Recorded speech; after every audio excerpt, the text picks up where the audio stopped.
Night தூங்குறதுக்கு முன்னாடி சும்மா ஒரு 5 நிமிஷம் மொபைல பார்க்கலான்னு எடுத்து, கடைசியில மணி 12 ஆனதுக்கு அப்புறம், ஏன்டா இவ்வளவு நேரத்த வேஸ்ட் பண்ணோம்னு என்னைக்காவது ஃபீல் பண்ணியிருக்கீங்களா? எனக்கும் இதே நிலைமை தான் இருந்துச்சு.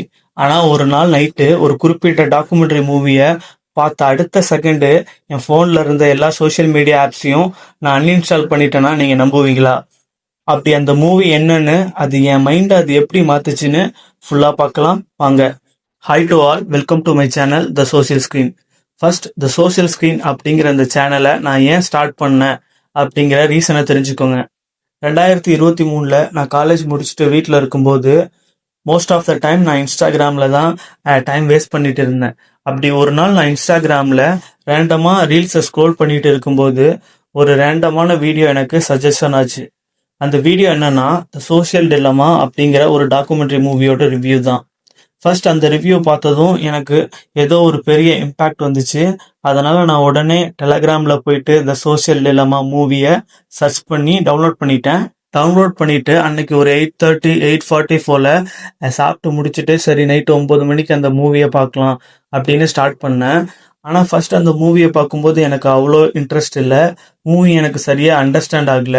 அதனால கொஞ்சம் முன்னாடி பின்னாடியும் ஸ்க்ரோல் பண்ணி மாற்றி மாற்றி கொஞ்சம் கொஞ்சமாக தான் அந்த மூவியை பார்த்தேன். கிட்டத்தட்ட 2.5 மணி நேரம், அதாவது நைட்டு 11 டு 12 மணி வரைக்கும் டைம் எடுத்து அந்த மூவியை ஃபுல்லாக பார்த்து முடித்தேன். பார்த்து முடிச்சதுமே எனக்குள்ள ஒரு பெரிய இம்பேக்ட் ரியலாகவே தெரிய ஆரம்பிச்சுது. அந்த மூவி என் மைண்டில் இவ்வளோ பெரிய இம்பேக்ட் உருவாக்கும்னு நானே எதிர்பார்க்கல. உடனே அந்த நைட்டு என் மொபைலில் இருந்த இன்ஸ்டாகிராம், ட்விட்டர், ஸ்னாப்சாட், ஃபேஸ்புக்னு எல்லா சோஷியல் மீடியா ஆப்ஸையும் உடனே அன்இன்ஸ்டால் பண்ணிட்டேன்.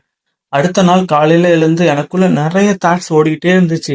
என்னடா சோஷியல் மீடியாவுக்கு இவ்வளோ அடிக்ட் ஆகியிருக்கோம், இந்த ஆப்ஸ் நம்ம மைண்டை எவ்வளோ ஆங்ஸைட்டிக்கு ப்ரெஷருக்கு உள்ளாக்குது அப்படின்னு எனக்குள்ள நானே திங்க் பண்ணிட்டே இருந்தேன். அந்த டைம்ல இருந்து தான் நான் சோஷியல் மீடியா அடிக்ஷன்ல இருந்து வெளியே வரணும் அப்படிங்கிற எண்ணம் எனக்குள்ள ஸ்ட்ராங்கா தோணுச்சு.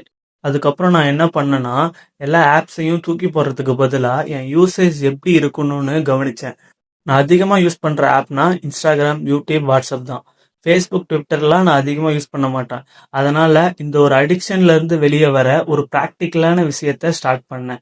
ஃபர்ஸ்ட் இன்ஸ்டாகிராமை டெய்லி யூஸ் பண்ணுறதை விட்டுட்டு வீக்லி ஒரு 2 டைம்ஸ், அதாவது 3 நாளைக்கு ஒரு முறை மட்டும் யூஸ் பண்ணலான்னு ஒரு ரூல் செட் பண்ணி ஸ்டார்ட் பண்ணேன். அடுத்ததா யூடியூப்புக்குள்ள என்டர் ஆனாவே ஷார்ட்ஸ் வீடியோவை கிளிக் பண்ணாம வெறும் லாங் ஃபார்ம் வீடியோவை மட்டுமே பார்க்கலாம் அப்படிங்கிற முடிவை யூடியூப்பை யூஸ் பண்ண ஸ்டார்ட் பண்ணேன். இதனால நான் சோஷியல் மீடியா ஆப்ஸ் யூஸ் பண்றதுக்கான அடிக்ஷன் லெவலை எனக்கு ரொம்பவே குறைஞ்சது.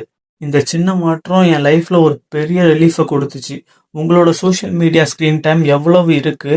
நீங்க எந்த சோஷியல் மீடியா ஆப்புக்கு அடிக்கடி அடிக்ட் ஆகியிருக்கீங்க அப்படிங்கிறத கமெண்ட்ல சொல்லுங்க. என்னை போலவே நீங்களும் டிஜிட்டல் அடிக்ஷன்ல இருந்து வெளியே வரணும்னா தொடர்ந்து நம்ம சேனல் த சோஷியல் ஸ்க்ரீன் சேனலை சப்ஸ்கிரைப் பண்ணுங்க, சப்போர்ட் பண்ணுங்க. இன்னும் ஒரு சூப்பரான வீடியோஸ்ல சந்திக்கலாம். பாய்.